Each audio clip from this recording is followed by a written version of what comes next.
aí, galera? Como vocês estão? Bem, boa tarde. Boa tarde. Vocês sabem o que a gente vai estudar hoje? Não.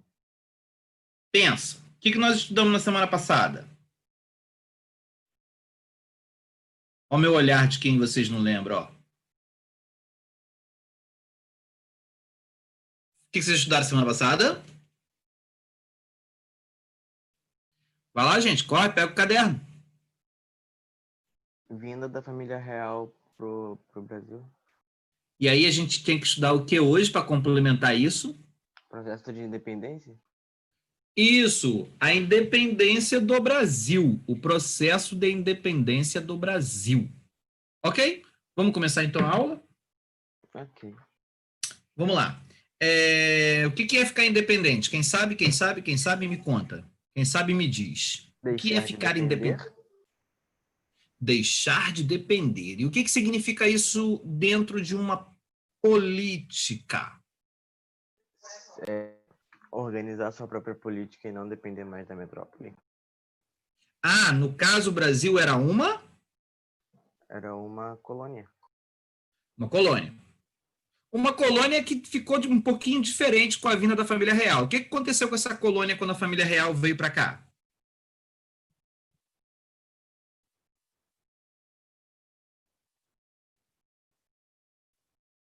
O Brasil continuou uma colônia quando a família real veio para cá ou essa colônia se modificou? Modificou. Modificou em que sentido? Me explica. O que aconteceu com o Brasil?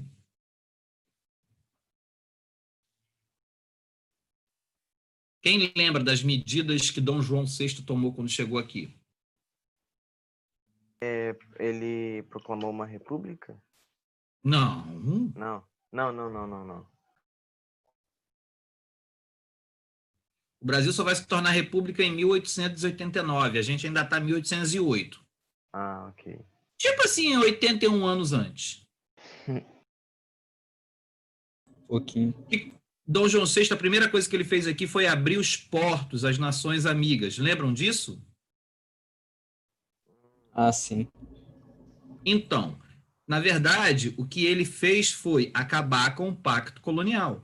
A partir do momento em que a família real passa a administrar o Império Português aqui nas terras brasileiras, no Rio de Janeiro, o Brasil deixa de ser uma colônia que tinha uma relação com o pacto colonial com Portugal. Porque a partir de agora, o Brasil poderia comercializar com as nações amigas de Portugal.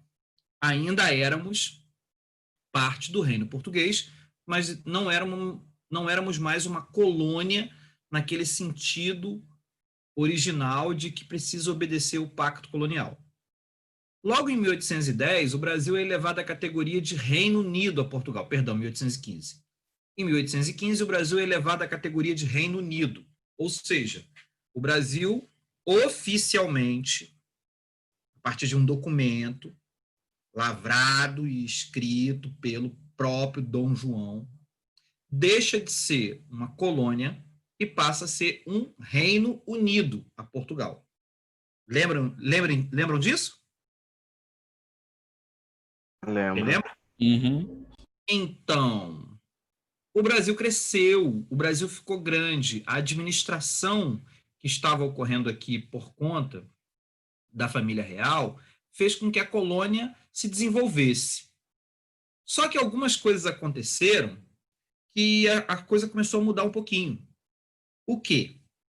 A família real chega aqui em 1808, só que lá na cidade do Porto, em Portugal, uma cidade comercial, uma cidade onde muitos comerciantes faziam negócio com a colônia brasileira e acabaram perdendo muito dinheiro com o fato do Brasil deixar de ser uma colônia com pacto colonial e passar a fazer comércio com a Inglaterra e com outros países.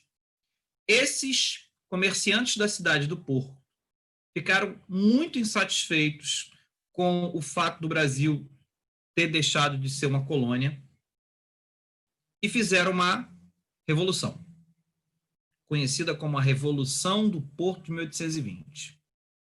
Nessa revolução que eles fazem lá em Portugal, eles decretam que Portugal tornaria-se agora uma monarquia constitucional. Muito parecido com a Inglaterra. O tema da aula, Evelyn, é independência do Brasil. Monarquia constitucional, ou seja, o rei poderia continuar reinando, mas ele precisaria, a partir de agora, obedecer uma Constituição. Antes da Revolução do Porto, Portugal não tinha uma Constituição feita por deputados. O rei controlava tudo sozinho. Ele era absoluto. Ou seja, Portugal tinha um governo absolutista. Lembra que eu expliquei para vocês dos reis absolutistas? Uhum. Dom João VI governava o Império Português de forma absolutista. Mas, com a Revolução lá no Porto, eles passam a fazer uma Constituição para Portugal e exigem a volta de Dom João VI. Se Dom João não voltasse do Brasil para Portugal, Dom João perderia o trono português. Essa foi a ameaça dos deputados que estavam fazendo a Constituição lá em Portugal. Esses deputados estavam reunidos e o nome da assembleia, aonde, na verdade não é no local, mas o nome da assembleia que eles criaram são chamados de Cortes, as Cortes Portuguesas. Tudo bem? Lembram-se disso?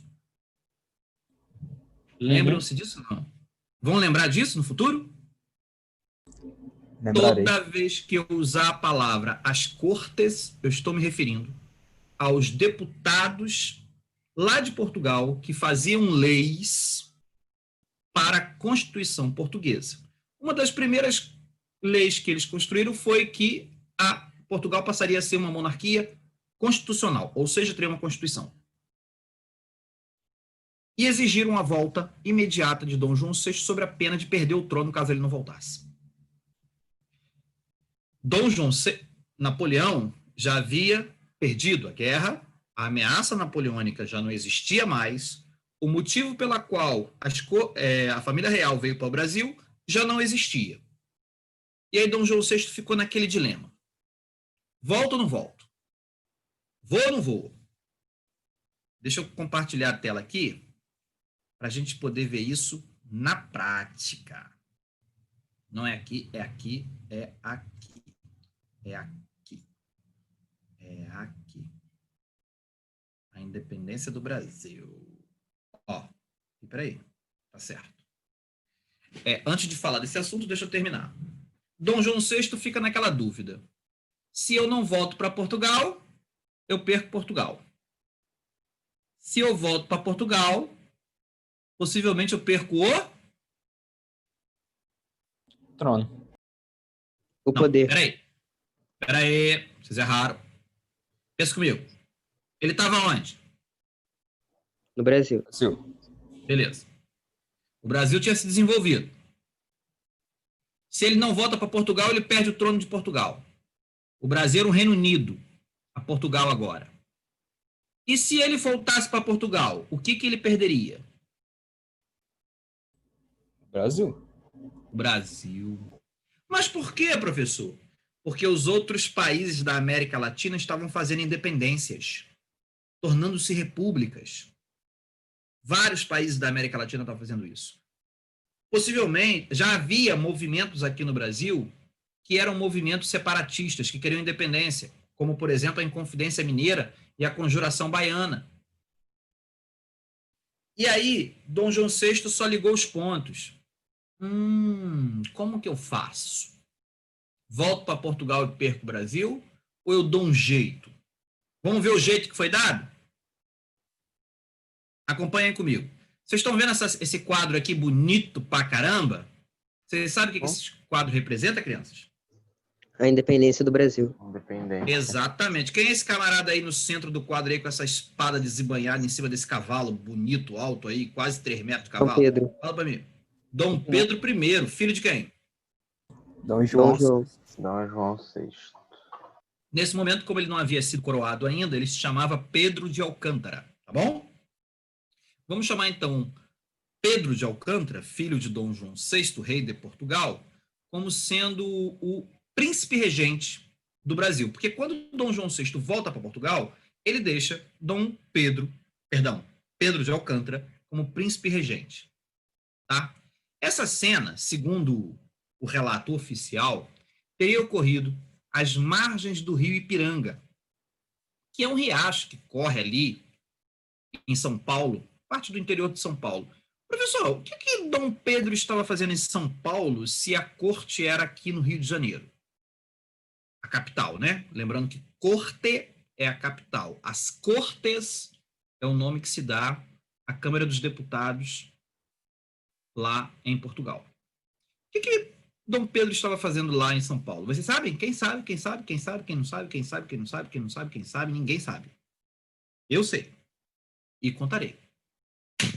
Dom Pedro, ele ia visitar as regiões das Minas Gerais, que naquela época, a rota para se ir para Minas não era uma rota que passava por aqui, por essas serras de Petrópolis, Teresópolis, né? E depois que você chega até a região das Minas Gerais. Ia-se pelo litoral até mais ou menos a região de São Paulo e se subia por São Paulo numa antiga rota que existia. E ele estava lá no interior de São Paulo. E também por um outro motivo. Como as pessoas já sabem, se vocês assistiram a novela que está passando aí no canal, está reprisando, né? A novela das 6 está reprisando e conta mais ou menos um pouco dessa história. Claro que a novela é meio fictícia, mas os personagens são reais. Dom Pedro tinha uma amante, isso é verdade. E a amante de Dom Pedro era Domitila, a Marquesa de Santos. Como o próprio nome está falando, ela era da região de Santos, litoral paulista.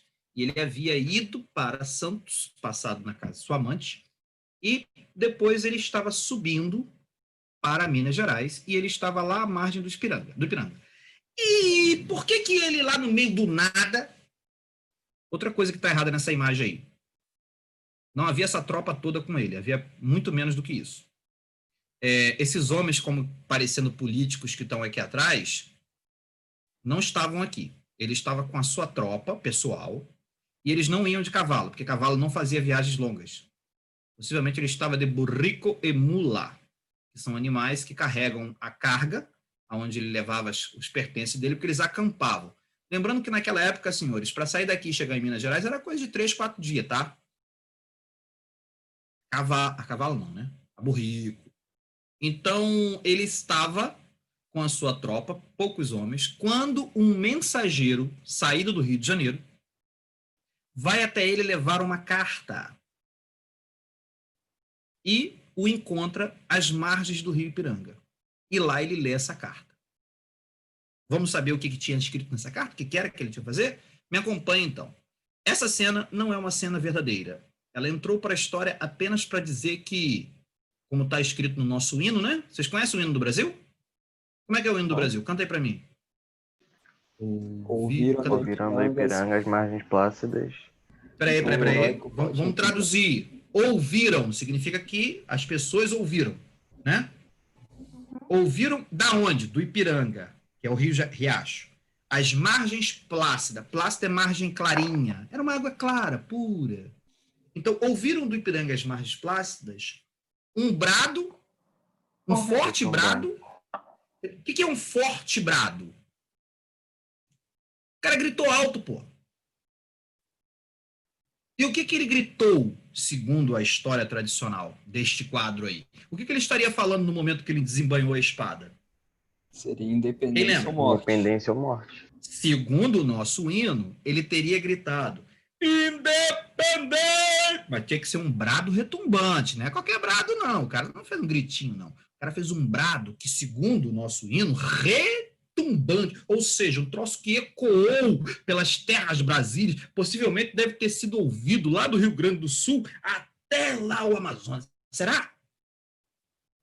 Essa era a ideia de passar a história. A gente sabe que a história é criada pelos que fazem a história, né? Então, meus queridos, isso tudo não passa de um caô, de uma mentira que contaram para nós quando a gente era criança. Não teve grito nenhum, e nem o desembainhar de espada, e muito menos a frase independência ou morte. Desculpe decepcionar os senhores com essa verdade, mas eu sempre gosto de contar essa história porque a independência do Brasil foi um acordo Ninguém disse que ia morrer pelo Brasil se o Brasil não fosse independente. Isto foi uma grande enganação.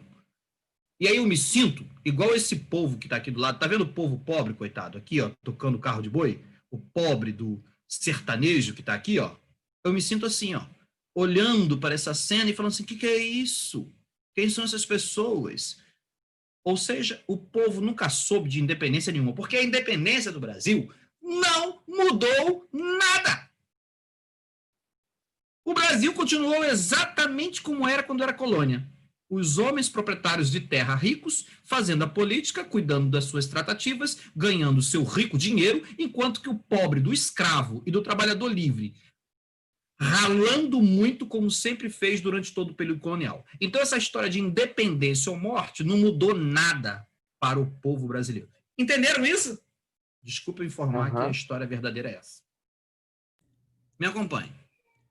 Independência do Brasil. Pode falar comigo. Hã? Essa história que contaram pra gente é menos emocionante do que a que eu tô contando? É. Ah, eu guardei uma parte melhor ainda que eu não contei ainda. Então me acompanha aí que você vai gastar. Pô, tu pensa, pô, os caras foram, poderoso, o cara cantou lá, batalhou, só que não foi nada disso. Batalhou com quem? Batalhou com ninguém, meu filho. Ele fez um acordo com o pai dele. Vamos lá, meu filho. 1820, está escrito aí, Revolução do Porto, lá em Portugal. Retorno da família real portuguesa para Portugal. Dom Pedro fica aqui como príncipe regente. Isso você já sabia porque eu acabei de te contar. Siga a minha narrativa que você vai entender. Ó, isso, no dia 9/1 de 1822, você tem uma cena interessante que foi o seguinte. A elite brasileira, que estava, desses 12 anos que a família real ficou aqui no Brasil, já acostumada com fazer comércio com outras nações, principalmente com a Inglaterra, passaram a ganhar muito mais dinheiro do que quando vendiam só para Portugal. Esses comerciantes e também os proprietários de terras que vendiam produtos diretamente para a Inglaterra não queriam que Dom Pedro fosse embora. Quando Dom João VI foi, deixou Dom Pedro porque sabia que havia um risco do Brasil se tornar independente. Por quê? Porque a elite brasileira não ia tolerar voltar a ser uma colônia. O problema é que as cortes portuguesas, que chamaram Dom João de volta, queria recolonizar o Brasil.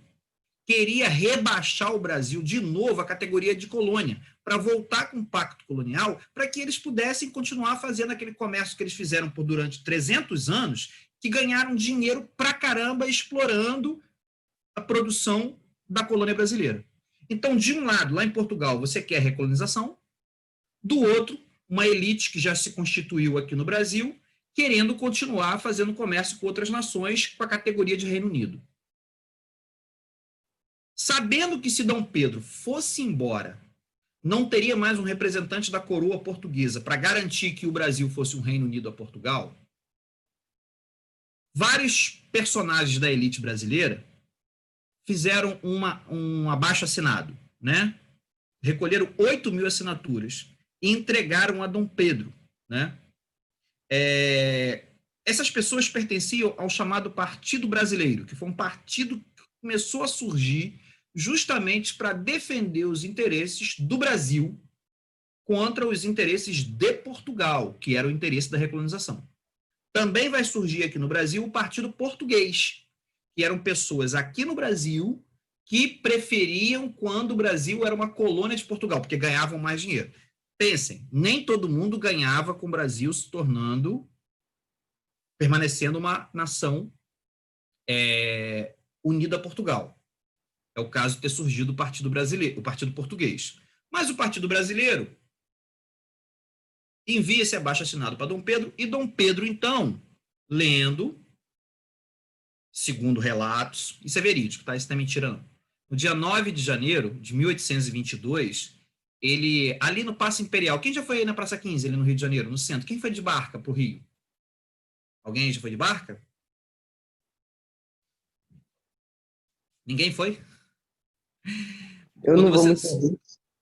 Tá. Se um dia você for ao centro do Rio, de barca, saindo de Niterói, você vai sair na Praça 15. E aí, quando você atravessa ali a Praça 15, ali a parte onde tem um mergulhão ali, o viaduto. Antes era um viaduto, agora passa por baixo.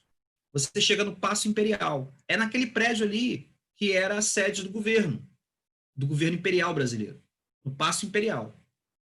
E ali, numa daquelas janelas do segundo andar, virado para o lado da praça, Dom Pedro teria, então, pronunciado o famoso Dia do Fico. Vocês devem ter aprendido isso quando eram criança, mas não entenderam o porquê, né? Que fico é esse? Que dia do fico?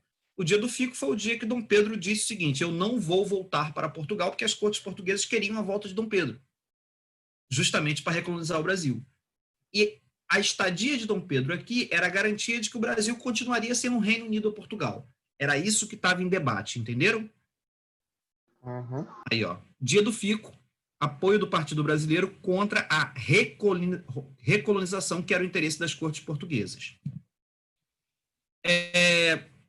Dom Pedro, então, ele passa a criar aqui no Brasil um novo ministério, e nesse ministério só tinha brasileiros, do Partido Brasileiro. Com isso, o interesse da política aqui no Brasil, Reino Unido a Portugal, era justamente de manter a condição de Reino Unido. Não era a ideia deles fazer uma independência. A ideia era permanecer um Reino Unido a Portugal. Nós somos unidos, mas cada um tem a sua economia, a sua venda, como era o acordo que foi feito, né, em 1815, que foi aquele acordo onde a Inglaterra pagava 15%, Portugal 16% e as outras nações 23%. Né? Aí veio o período do cúmplice. O cúmplice seria a ideia de que Dom Pedro instaurou que o ministério fosse todo formado por pessoas representantes do Partido Brasileiro. Ele é coroado, no caso, não é coroado a palavra, ele é condecorado como defensor perpétuo do Brasil, né, por esse ministério. Era uma forma de você garantir que Dom Pedro, né, se sentisse o cara. E ele convoca uma Assembleia Nacional Constituinte com a ideia de criar uma Constituição para o Brasil.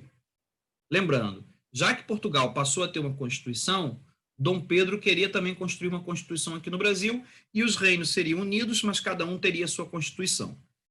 Quem não estava nada feliz com isso eram as cortes portuguesas, principalmente os comerciantes da cidade do Porto, que fizeram a Revolução. Eles queriam que o Brasil voltasse a ser uma colônia para eles continuarem ganhando como sempre ganharam durante todo o período colonial. Ficou claro isso na cabeça de vocês? Uhum. E aí, meu filho, Dom Pedro vai naquela viagem que eu falei para vocês, né? Lembra? Ele foi para São Paulo? Rapaz, eu não contei a verdade para vocês. Mas segundo relatos, Dom Pedro, ele passou na casa da amante dele, a Domitila. Dom Pedro era um camarada muito safado, namorador, né? Ele tinha várias amantes. E ele, segundo o relato, ele comeu um doce. E aí, no lombo do burrico, ele foi andando lá, mas ele passou mal. E ele estava, assim, com uma condição ruim, sabe? Toda hora com dor de barriga.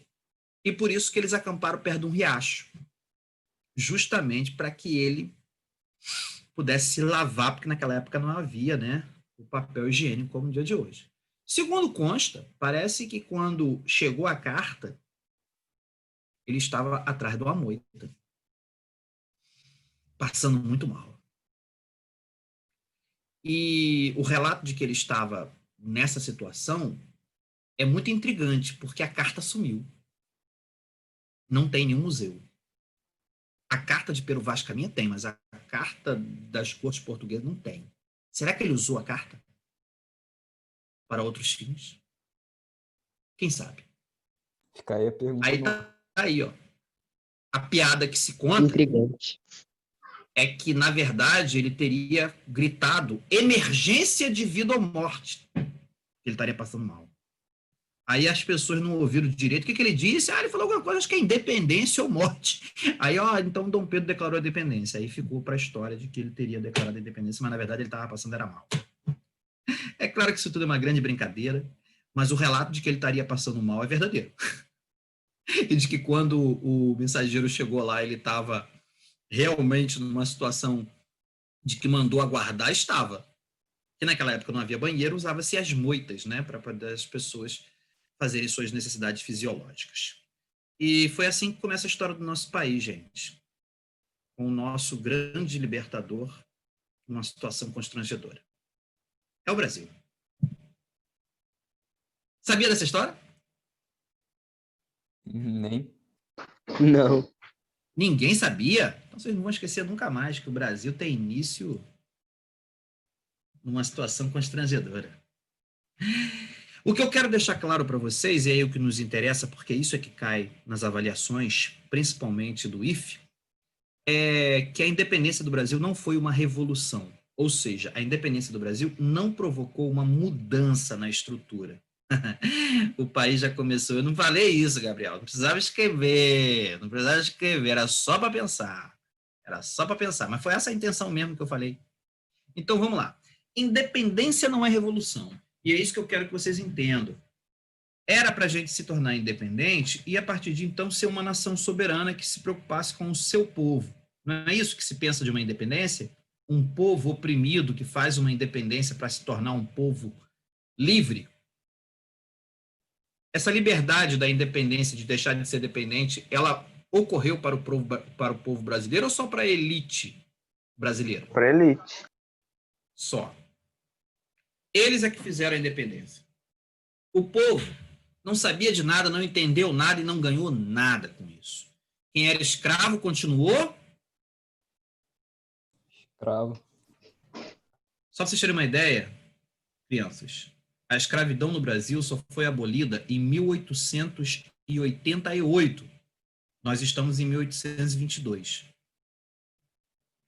A escravidão no Brasil ainda continua por muitas décadas depois da independência. Então, para quem era escravo, a independência não significou nada. Aí você entende por que as pessoas comuns como nós, muitas das vezes não sabem a data direito da nossa independência? Tem gente que confunde o 7 de setembro com o 15 de novembro. Você sabe o que significa essas duas datas? Você sabe que é feriado. Você vai ficar em casa, que você não vai ter aula. Agora, você sabe exatamente? Quem sabe? 15 de novembro é o dia da consciência negra. Claro que não. Proclamação da República. Proclamação da República. Dia Qual da que é o Consciência dia Negra é dele? 20 de outubro. 20 de outubro. A proclamação da República. E a independência do Brasil é 7 de setembro.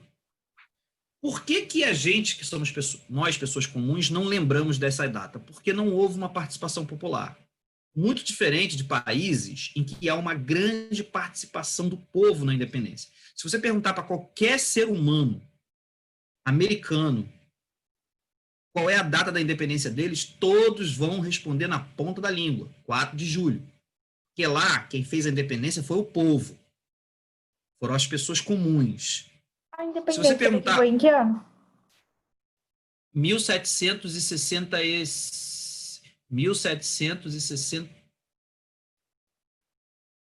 1767. 67. Foi no finalzinho do século XVIII. Finalzinho não. Um pouquinho depois da primeira metade. Obrigada. Procurei para mim, é 1760 e pouco. Veio para mim na internet rapidinho. A data da independência americana foi dia 4 de julho. E a mesma coisa no México. O México teve uma ampla participação Não, falando da popular. brasileira. Nós foi em 1822. O mesmo ano do Fico. Ele diz o Fico dia 9 de janeiro. E ele faz a independência no dia 7 de setembro. Entendeu?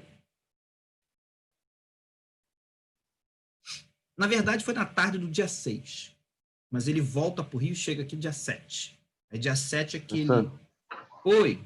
A Guerra de Independência Americana foi de 75 a 85.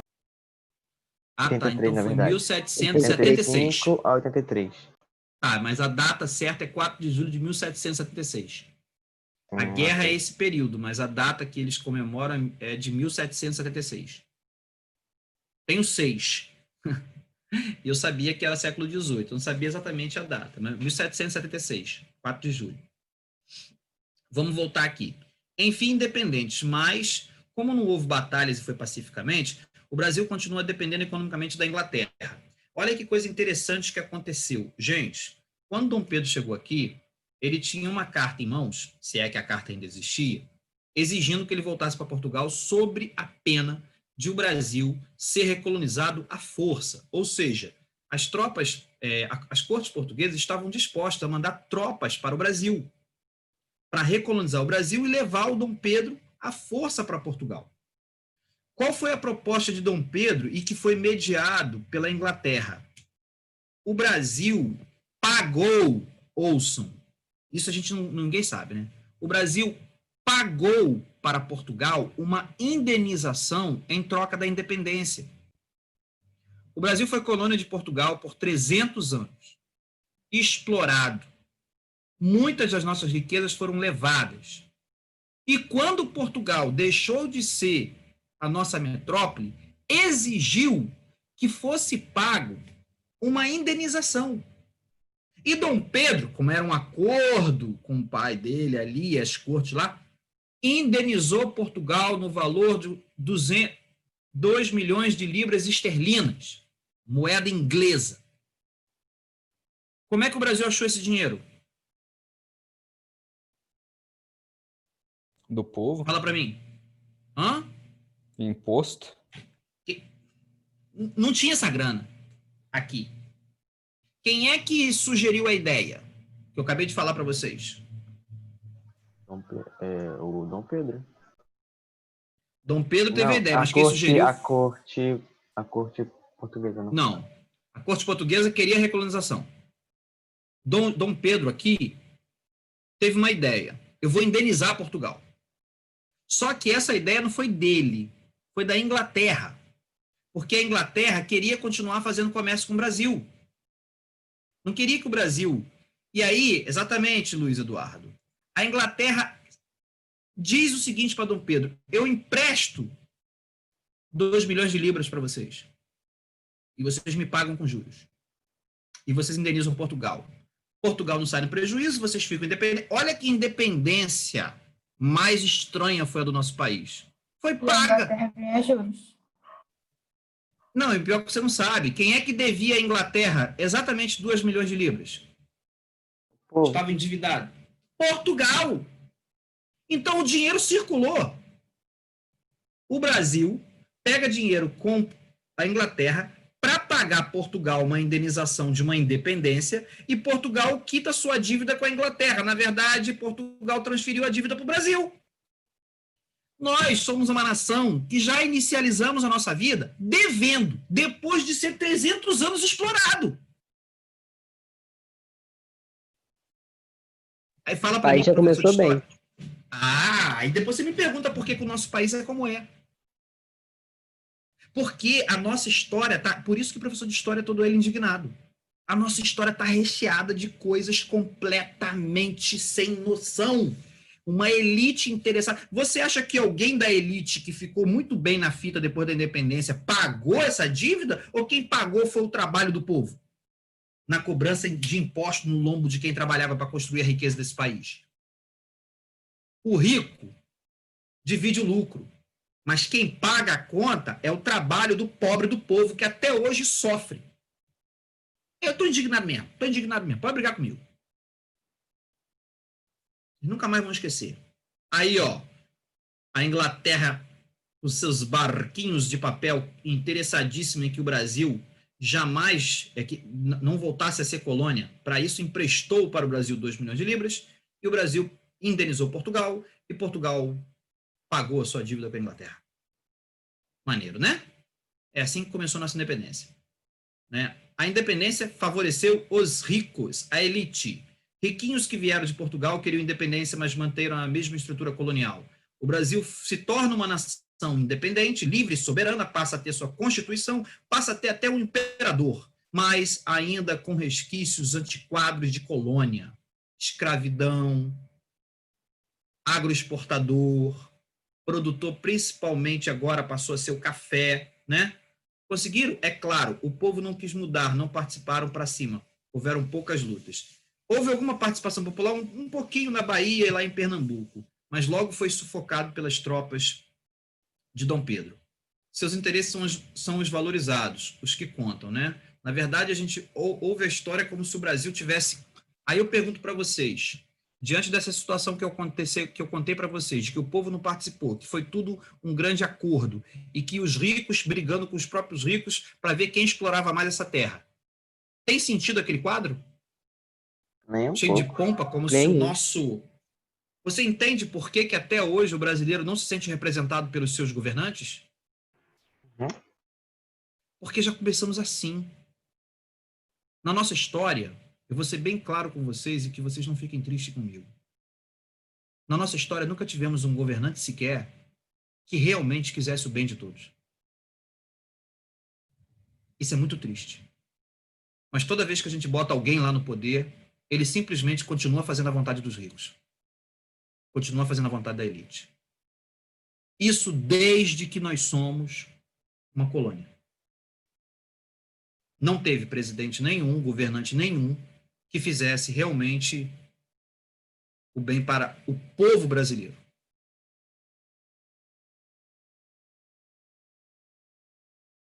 Que continua trabalhando.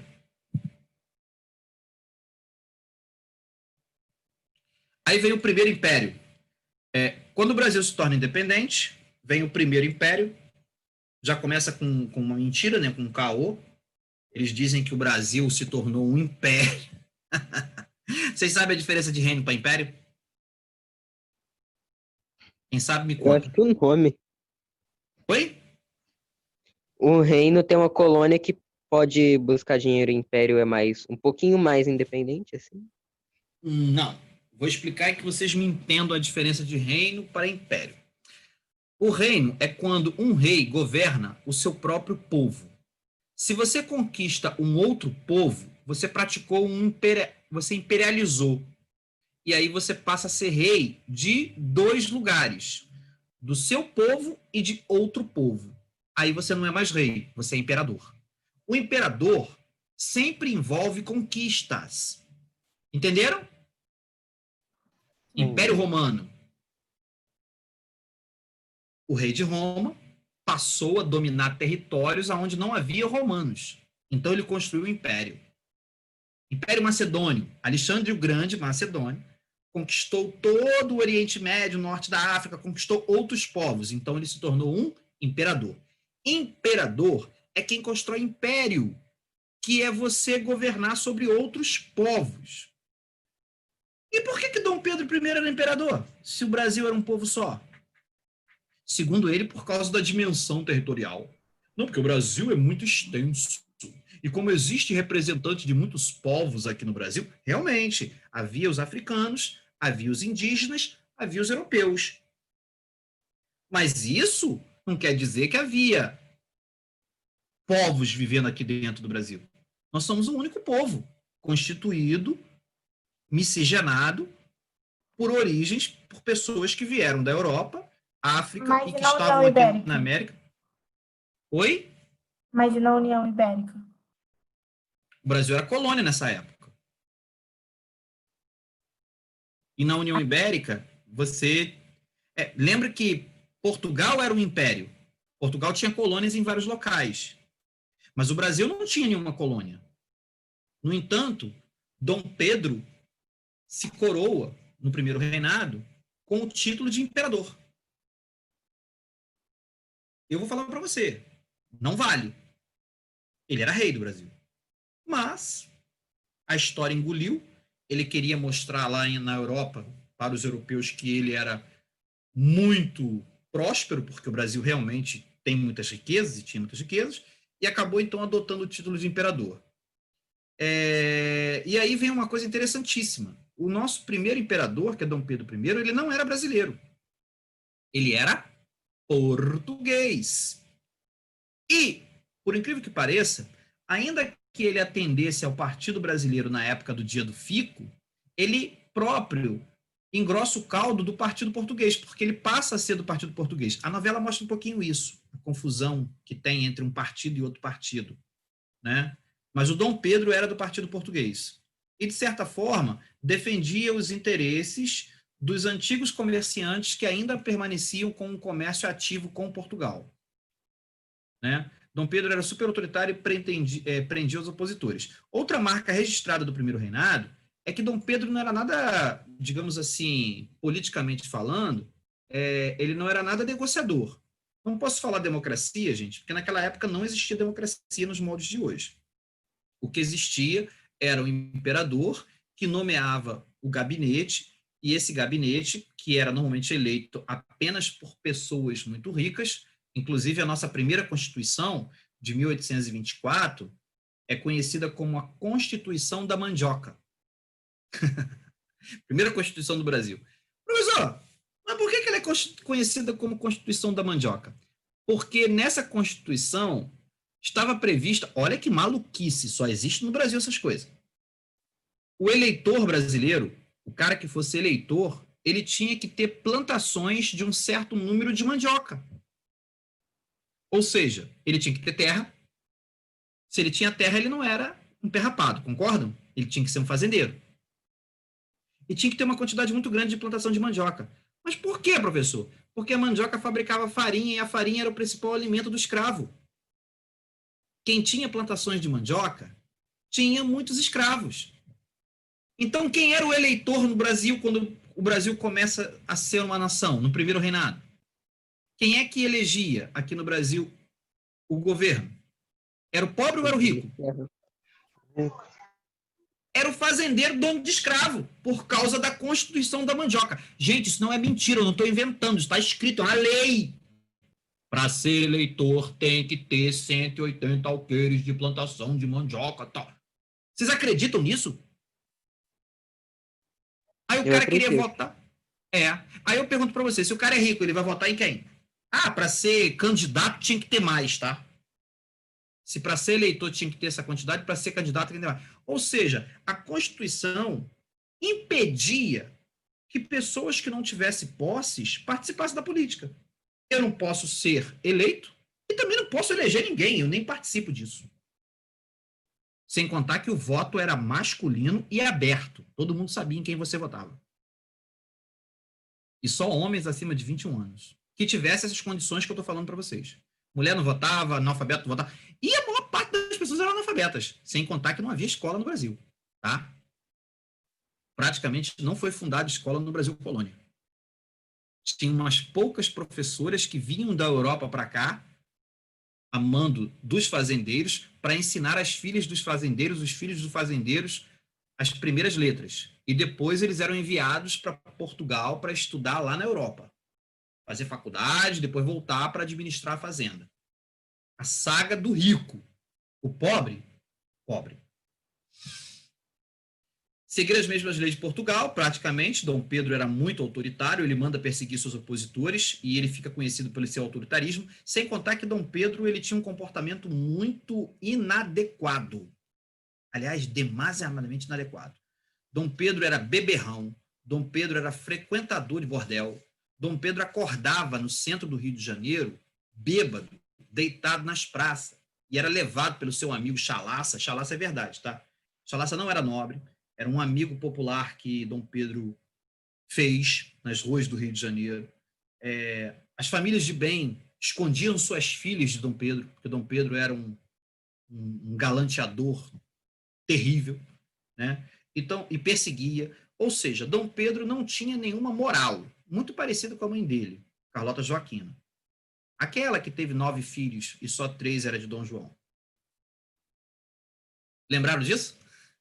Aham.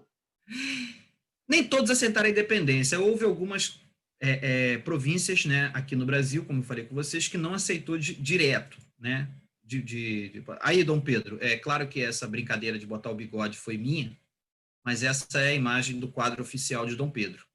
Por ele ter uma mãe espanhola, ele tinha essa aparência mais latina, né, mais morena, diferente de Dom João, que era clarinho, branquinho, do olho claro. E Dom Pedro, ele tem um filho, né, com a Leopoldina, que é a esposa dele, que veio da Áustria, era uma princesa austríaca. A esposa dele oficial era uma austríaca, né? E ele tem, então, Dom Pedro II, que é um garotinho lourinho do olho claro. que a gente vai estudar porque ele governou no segundo reinado. Esse foi um imperador melhor, tá? Dom Pedro I foi um péssimo governante. E morreu muito cedo, tá? Temendo perder todo o seu poder, fechou e prendeu os constituintes. Ele fechou o Congresso, abriu o Congresso. Em 1824, ele juntou com 10 assessores e concedeu a primeira Constituição. Só para vocês terem uma ideia, quem escreve a primeira Constituição brasileira foi praticamente Dom Pedro. E Dom Pedro fez uma maluquice que só existia no Brasil. Ele criou... Lembra que no Iluminismo, eu dei aula para vocês, o Montesquieu criou 3 poderes? O executivo, o legislativo e o judiciário. Lembram disso? Né? Os 3 poderes. E que o Brasil deveria ser governado por esses 3 poderes. Só que Dom Pedro, ele criou o único lugar do mundo, coisas que só existem na história do Brasil. Aqui no Brasil teve um 4º poder. Dom Pedro, ele criou o poder moderador. Meu filho, explica para mim. Vê se isso funciona. O executivo é para administrar. O legislativo para criar as leis e as normas e as regras. O judiciário é para julgar. Sabe o que o poder moderador fazia? Conferir se tá tudo certo. Se não tivesse certo, ele desfazia. Então, na verdade, esses poderes valiam para alguma coisa? Absolutamente nada. É um absolutismo disfarçado. E para fingir que tinha uma democracia. Você entende que não existia equilíbrio de poderes para que os interesses eles pudessem ser contornados? Para que ninguém tivesse muito poder e fizesse aquilo que desse na cabeça? Vocês estão vendo o perigo que é as pessoas que têm poder fazer o que dá na cabeça. Vocês sabem que isso é muito perigoso. A ideia de Montesquieu de ter 3 poderes era justamente para nenhum doido muito poderoso fazer as coisas que vêm na cabeça, porque eu tenho outros poderes para me regular. Dom Pedro criou um poder moderador que era o poder dele. E dizia o seguinte: se vocês não fizerem o que eu quero, eu desfaço tudo que vocês fizeram. O Brasil inventou uma monarquia constitucional, mas que era, na verdade, absolutista. Coisas do Brasil. Por isso que ele era considerado muito autoritário. Sem mandar, que ele mandava prender e matar todos os inimigos dele, né? Poder executivo, judiciário, legislativo e o poder moderador.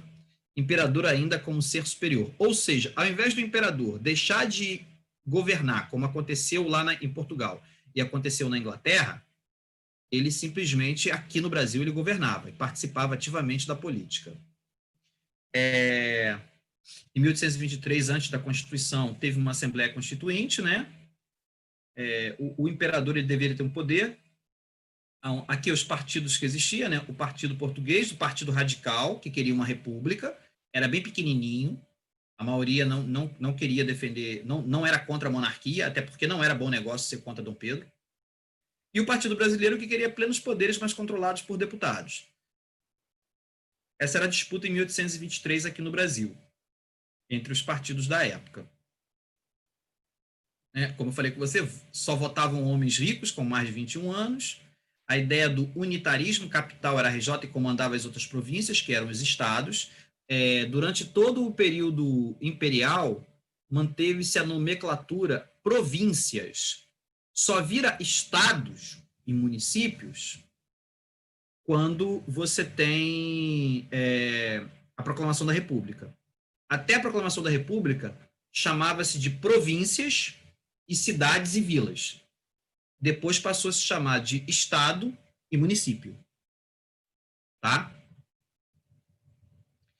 Uma das coisas interessantes da Constituição de 24 é que a Igreja Católica era tida como religião oficial.